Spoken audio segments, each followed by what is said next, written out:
की शादरा डूब गया, लाहौर डूब गया, पानी दरबार तक पहुंच गया, मुनारे पाकिस्तान तक पहुंच गया। हमारे चैनल पर देखने वाले लोगों को बताइएगा कि पानी कहां तक है, कितने परसेंट लाहौर सेफ है, कितने परसेंट शादरा सेफ है और पानी ने कितना नुकसान किया। वो देखिए बंदा जो है वो दरिया रावी में गिर गया है और गिरता गिरा पता है कैसे है। आगे अगर जाए तो ये साथ साथ आबादियाँ भी हैं, साथ साथ रहायश भी है और थोड़ा सा आगे जाए तो रावी का बड़ा मशहूर कब्रस्तान है। जी बिल्कुल है। इस सारी आबादी के लिए, उस कब्रस्तान के लिए, यहाँ पर रहायश पजीर लोगों के लिए कोई इंतजाम किया गया या फिर वो लावारिस है, बेवारिस? तो यहाँ पर एक वकील साहब हैं, ये भी इंजॉय करने आए हैं। जी वकील साहब, इंजॉय करने आए हैं आप भी?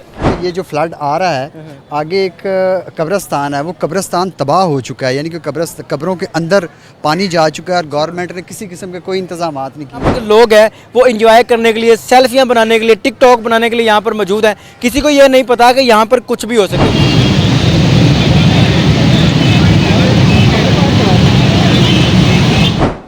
अस्सलाम वालेकुम, आपका मेज़बान मुजाहिद ने अब आपकी खिदमत में हाजिर और आप देख रहे हैं MN पॉइंट। मेरे अकब में आप दरिया रावी ठाठे मारते हुए देख रहे हैं और लोग यहाँ पर इंजॉय करने के लिए आते हैं, पिकनिक मनाने के लिए आते हैं, जिंदा दिलाने लाहौर, डरते नहीं हैं। उनको यही नहीं पता कि यहाँ पर आने से क्या नुकसान हो सकता है, क्या मामलात हो सकते हैं, जान जा सकती है।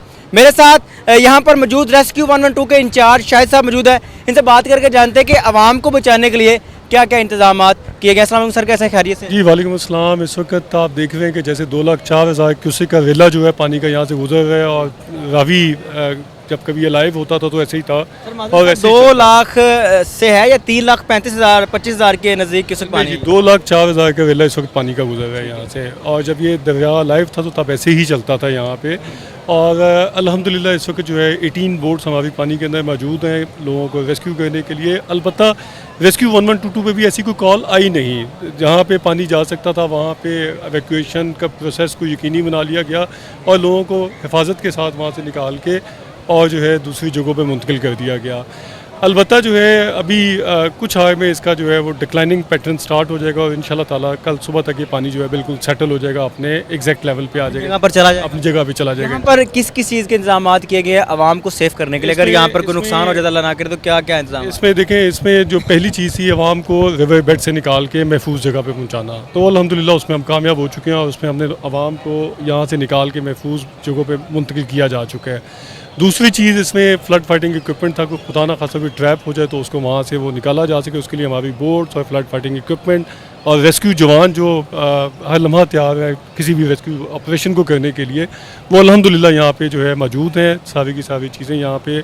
और जो है इंशाल्लाह ताला रेस्क्यू 1122 इतना पुरज़म है इस हवाले से कि किसी किस्म की कोई ज़िंदगी या माली नुकसान इसमें नहीं होगा लोगों ये मेन पॉइंट है जहाँ पर आवाम इकट्ठी होती है, रेस्क्यू आती है। यहाँ से आगे अगर जाए तो ये साथ साथ आबादियाँ भी हैं, साथ साथ रहायश भी है और थोड़ा सा आगे जाए तो रावी का बड़ा मशहूर कब्रस्तान है। जी बिल्कुल है। इस सारी आबादी के लिए, उस कब्रस्तान के लिए, यहाँ पर रहायश पजीर लोगों के लिए कोई इंतजाम किया गया या फिर वो लावारिस है, बेवारिस है? जी नहीं, ऐसा बिल्कुल नहीं है। डिस्ट्रिक्ट गवर्नमेंट ने इनके लिए जो है प्रॉपर तरीके से इनके लिए जो है वो पॉइंट फ्लड रिलीफ कैंप बना दिए गए हैं स्कूल के अंदर। और जिन लोगों ने जाके, कुछ लोग तो अपने रिश्तेदारों की तरफ चलेंगे और जिन लोगों को ज़रूरत थी, जिनके पास कोई जगह नहीं थी, उनको फ्लड रिलीफ कैंप के अंदर जो है वो अकोमोडेट किया गया है। और दूसरी चीज़ ये है कि इस वक्त जो गवर्नमेंट है, स्पेशली मैं शुक्रिया अदा करना चाहूँगा CM पंजाब साहिबा का, मैडम का, जिन्होंने इतने इफ़ेक्टिव और अच्छे इंतजाम किए इस फ्लड को मैनेज करने के लिए। हम लोगों से करवाए हैं कि कोई भी ऐसा शख्स आपको नहीं मिलेगा कि जो आपको लगे कि वो वारिसों की तरह प्यार है। तमाम डिपार्टमेंट ऑन टोज हैं, तमाम डिपार्टमेंट यहाँ मौजूद हैं, इस वक्त कोऑर्डिनेटेड एफर्ट हैं और जिसकी वजह से जिसके समराज जो है इस वक्त आवाम को मिल रहे हैं। क्या कहना चाहेंगे कि लोग बजाय इसके कि इस जगह से, इस एरिया से दूर हटें, पीछे हट जाएं, डरें कि यहाँ पर सैलाब आया, कोई जानी माली नुकसान हो सकता है, लोग यहाँ पर पिकनिक मनाने के लिए आते हैं या लोग यहाँ पर देखने के लिए जोक देखें, पुल के ऊपर भी रश लगा है, यहाँ पर भी रश लगा है, उनके लिए क्या पैगाम है कि यहाँ पर आना चाहिए पिकनिक मनाने के लिए? एक तो ये कल्चरल चीज़ है थोड़ी सी हमारी कि जहाँ पे कुछ होता है वहाँ पे हम हजूम की तरह इकट्ठे हो जाते हैं। तो आपके चैनल की तवज्जो से मेरी सबसे दरख्वास्त है कि ये जो है ये इट्स नॉट अ पिकनिक, ये जो है ये पिकनिक नहीं है। ये इस वक्त एक सैलाबी रेला गुजर रहा है, रावी जो है इस वक्त ऊंचे दर्जे के सैलाब को फेस कर रहा है। तो जो है इसमें मेरी सबसे दरख्वास्त है, तमाम लोगों से दरख्वास्त है कि काइंडली इस जगह से अवेयर रहें, इसके पास ना आए। और स्पेशली जो लोग इस वक्त अभी तक रिवर बेड पे बैठे हुए हैं इस इंतज़ार में कि ये नीचे हो जाएगा या जो है उनको कुछ नहीं होगा, तो वो काइंडली इस जगह को एवैक्यूएट कर दें, एक आध दिन के लिए किसी महफूज जगह पे चले जाएं, उसके बाद फिर वापस अपनी जगह पे आए। रेस्क्यू 112 और सिविल डिफेंस की टीमें कितने लोगों को यहाँ से मुंतकिल करके दूसरे मुकाम तक पहुँचा चुकी हैं कि यहाँ पर आपको ख़तरा है, दूसरी जगह पर चले? अभी तक तो देखिए जहाँ तक सवाल पैदा होता है बोट ऑपरेशन का, तो बोट ऑपरेशन तो अभी तक हमने नहीं किया कहीं पे भी, यानी कि लोगों को निकालने के लिए। अलबत्ता हमने डिस्ट्रिक्ट मैनेजमेंट के साथ मिलकर लोगों को जो मैसेज दिया वो इतना इफेक्टिव था कि लोग खुद जगह छोड़ के चले गए वहाँ से, और इस वजह से हमें कहीं इस वक्त तक बोट नहीं चलानी पड़ी। बड़ी हाईलाइट चलाई जा रही है कि शादरा डूब गया, लाहौर डूब गया, पानी दरबार तक पहुंच गया, मुनारे पाकिस्तान तक पहुंच गया। हमारे चैनल पर देखने वाले लोगों को बताइएगा कि पानी कहां तक है, कितने % लाहौर सेफ है, कितने % शादरा सेफ है, और पानी ने कितना को नुकसान किया? मेरे ख्याल से कोई नुकसान नहीं। देखिए अभी दरिया के पेट के अंदर है पानी, 2,04,000 क्यूसेक का वेला गुजर रहा है यहाँ से, और अभी तक पानी दरिया के पेट से बाहर नहीं निकला। ठीक है, तो मैं ऐसे यूट्यूबर्स और जो सोशल मीडिया के यूज़ करने वाले जर्नलिस्ट भाई हैं, मैं उन सबसे दरख्वास्त करूँगा कि अपने चंद लाइक्स के लिए ऐसी अफवाहें ना करें, आगे खुद देखें और देखने के बाद खुद चलाएं कि ये जो है ये क्या चीज़ है, कितना पानी शादरे तक नहीं पहुंचा। देखिए ये जिस जगह बैठे ये भी शादरा ही है, ये रिवर का पेट है, पेट से बाहर नहीं निकला पानी। और अलबत्ता जो हाउसिंग या जो एग्रीकल्चरल लैंड था जो रिवर बेड में हुआ था, ऑब्वियसली खाली बैरन ज़मीन, खाली ज़मीन पड़ी होगी तो उसको वो एग्रीकल्चर के लिए यूज़ करना कोई बुराई नहीं है, लेकिन जब पानी है तो वो फिर उससे पीछे हट जाना चाहिए। एग्रीकल्चर लैंड में गया है, 1-2 इलाका जात हैं इलाका जिसमें थोड़ा बहुत पानी गया है इसमें, लेकिन अलबत्ता वहाँ पे भी लोग सबके सब महफूज हैं। शाह साहब, नाज़रीन मेरे अकब में ठाठे मारते दरिया रावी को आप देख सकते हैं। लोगों ने कहा जी शादरा बंद हो गया, दरिया रावी से पानी निकल कर दरबार तक पहुँच गया, जो कि एक झूठी खबर। अभी तक जो पानी है वो दरिया रावी के अंदर है। 2,05,000 क्यूसिक का पानी का जो एक रैला है वो मेरे अकब से गुजर रहा है, आप देख रहे हैं। इसके अलावा और कोई ऐसी खबर जो कि लोग चला रहे हैं जी लाहौर डूब गया, लाहौर के अंदर पानी चला गया, शादरा बंद हो गया, दरबार तक पानी पहुंच गया, वो सारी खबरें झूठी हैं। देखिए नाज़रीन वो बंदा गिर गया, उधर हाफिज़ उधर वो देखिए बंदा जो है वो दरिया रावी में गिर गया है। और गिरा पता है कैसे है, वो वहाँ से जो कानने आते हैं वो बह कर आए हैं उसके अंदर, उसके साथ गिरा है। और दूसरी जाने में अगर मेरा कैमरा मैन दिखाए तो यहाँ पर एक वकील साहब हैं, ये भी इंजॉय करने आए हैं। जी वकील साहब इंजॉय करने आए हैं आप भी? नहीं सर, हम इंजॉय तो नहीं करने आए, ये आफात की नहीं लग तो रहा, आप भी सेल्फियाँ बना रहे हैं जनाब, इंजॉय करने आए? नहीं, मैं पार्क व्यू का रिहायशी हूँ, मैं इधर देखने आया हूँ कि कौन क्या क्या इंतज़ामात हैं, क्योंकि ये जो फ्लड आ रहा है आगे एक कब्रिस्तान है, वो कब्रिस्तान तबाह हो चुका है, यानी कि कब्रों के अंदर पानी जा चुका है और गवर्नमेंट ने किसी किस्म के कोई इंतज़ामात नहीं किए हुए। उसके बाद आप देख सकते हैं कि ये लॉ इन्फोर्समेंट की एजेंसीज़ यहाँ मौजूद हैं, सिविल डिफेंस फोर्स मौजूद है, पंजाब पुलिस और दूसरे रेस्क्यू 1122। ये क्या करेंगे जब आवाम यहाँ पर एंजॉय करने के लिए? ये देखिए दरिया रावी की जो ब्रिज है वो भरी पड़ी है, लोग सेल्फियाँ बना रहे हैं, टिकटॉक बना रहे हैं, नीचे ये सारे लोग जो हैं लड़कियाँ सेल्फियाँ बनाने, किसी को डर नहीं है। बिल्कुल आप ठीक कह रहे हैं, ये कौम तमाशे देखती है। अब देखें ऊपर सारी आवाम खड़ी है, अब देखें कि पुलिस, जहाँ पुलिस को ये महसूस हो कि इधर हमारी मंथलियाँ हैं, वहाँ जगह जगह पे नाके लग जाते हैं, लेकिन रावी के किनारे के ऊपर एक नाका भी नहीं लगा हुआ। पुलिस वाले भी दंदनाते फिर रहे हैं और दूसरी आवाम भी दंदनाती फिर रही है, और किसी किस्म का हादसा हुआ। आगे वज़ीर आला साहिबा आई थी, उस वक्त थोड़ा सा इंतज़ामात बेहतर थे, लेकिन अभी इस तरह की कोई सूरत हाल नहीं है। उसके बाद मैं गवर्नमेंट ऑफ पाकिस्तान की नेगलिजेंस पे बात करना चाहूँगा, जिस वजह से आपने हाईलाइट किया कि मैं यहाँ क्यों मौजूद हूँ। कि आप देखें कि कॉन्स्टिट्यूशन, ये देखा कि वकील साहब भी सेल्फियाँ बना रहे हैं, हालांकि पढ़े लिखे लोग हैं, दूसरे लोगों का तो कुछ नहीं कह सकते। वकील साहब पढ़े लिखे हो गए भी यहाँ पर सेल्फी बना, आपको तो पता ना कि हल्का सा पाँव फिसला और गया। पढ़ा लिखा बंदा सेल्फी बना सकता है और दूर रह के एहतियाती तदाबीर के साथ बना सकते हैं, इसमें कोई किसी किस्म का मसला नहीं है। दूसरी बात यह है कि कॉन्स्टिट्यूशन ऑफ पाकिस्तान की अगर बात की जाए तो उसमें जो आर्टिकल 9A है वो सस्टेनेबल डेवलपमेंट की बात करता है।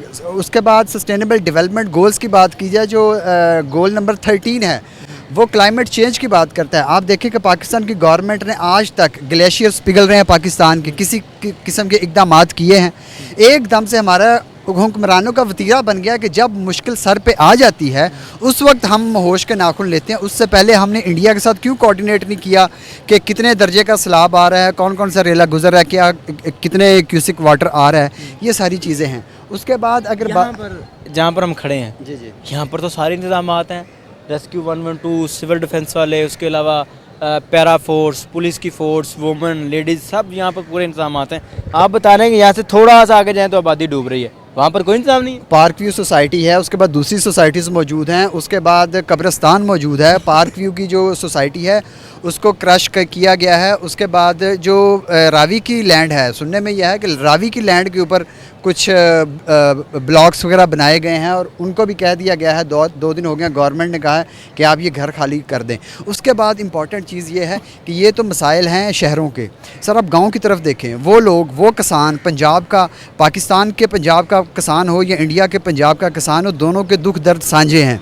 अब देखें कि वो किसान जिसकी जमा पूंजी सिर्फ उसकी फसल है, जो अभी जवान हो रही है, उसने उसकी कटाई करके पैसे लेने हैं, उसके बाद उसके माल मवेशी हैं जिसका दूध बेचकर उसने अपने घर वालों का पेट पालना है, उनको पालना है, पेट भरना है, ठीक है। वो लोग जो गांव में मौजूद हैं, उनकी फसलें तबाह हो गई हैं, उनके जो मवेशी हैं, माल मवेशी हैं, वो इन बेरहम मौजों की सुपुर्द हो गया है।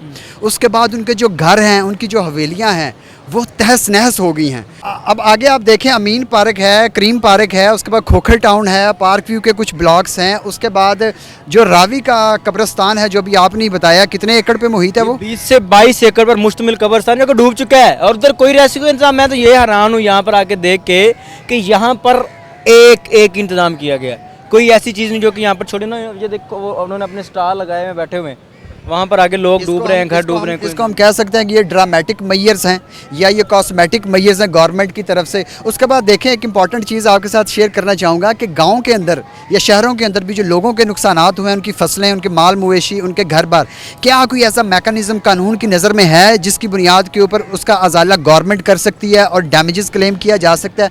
कंपनसेशन का कानूनी रास्ता कोई मौजूद है? बिल्कुल मौजूद है, बिल्कुल नहीं है। लेकिन सिविल डिफेंस का जो दफ्तर था यहाँ पर मौजूद था, वो भी पानी की नज़र हो गया और लोग यहाँ पर एंजॉय करने के लिए आते हैं। अब अपनी स्क्रीन पर देख रहे हैं कि लोग अपने बच्चों के साथ, अपनी फैमिलियों के साथ, अपने घर से अपनी बीवियाँ लेके आए हैं दरिया रावी का पानी दिखाने के लिए। हालांकि ये आपके लिए नुकसानदेह है, हालांकि इस यहाँ पे आप डूब सकते हैं, आपकी जानी और माली नुकसान हो सकता है। मेरे कब में आप दरिया रावी जो है वो ठाठे मारता देख रहे हैं और दूसरी जानब यहाँ पर जो लोग हैं वो एंजॉय करने के लिए, सेल्फियाँ बनाने के लिए, टिकटॉक बनाने के लिए यहाँ पर मौजूद हैं। किसी को ये नहीं पता कि यहाँ पर कुछ भी हो सकता है। यहाँ पर ये जो स्पॉट है, ये एक मशहूर स्पॉट है। यहाँ पर सिविल डिफेंस की टीमें, रेस्क्यू 112 की टीमें जो मौजूद हैं, सारे इंतजामात मुकम्मल किए। लेकिन यहाँ से थोड़ा सा आगे जाएँ, जहाँ पर आबादी है, जहाँ पर कब्रिस्तान है, जहाँ पर लोगों की रहायशें हैं, जहाँ पर लोग रह रहे हैं, उन मोहल्लों में पानी घुस चुका है। वो मोहल्लों में पानी यहाँ तक आ चुका है, लेकिन वहाँ पर कोई इंतजाम नहीं है, वहाँ पर कोई रेस्क्यू की टीम नहीं है। वहाँ पर लोग खुद रिक्शे मंगवा कर अपने सामान लोड करके वहाँ से जा रहे हैं। जो लोग वहाँ पर किराए पे रहते हैं, जिनके अपने मकान है, वो कहाँ जाएंगे? वो तो वहीं पर मरेंगे। उन्होंने वहाँ पर पैसे लगाए, वहीं पर कब्रिस्तान जो है वो डूब चुका है। कब्रिस्तानों के अंदर कब्रों में पानी जा चुका है, वहाँ पर कोई किसी का इंतजाम नहीं है। यहाँ पर इंतजाम इसलिए कि ये पहली नज़र में आता है, यहाँ पर मीडिया आती है, यहाँ पर सब दिखाया जाता है, लेकिन वहाँ पर कोई दिखाने वाला नहीं है, कोई बताने वाला नहीं है, क्योंकि वो पीछे है, बैक एंड है। इस पर आपकी क्या राय है? अपनी कीमती राय का मुझे बताएगा कि दरिया रावी पर पिकनिक मनाने के लिए आना चाहिए या अपने घरों के अंदर महफूज रहना चाहिए? देखते रहिए एमएन पॉइंट, आने के बाद।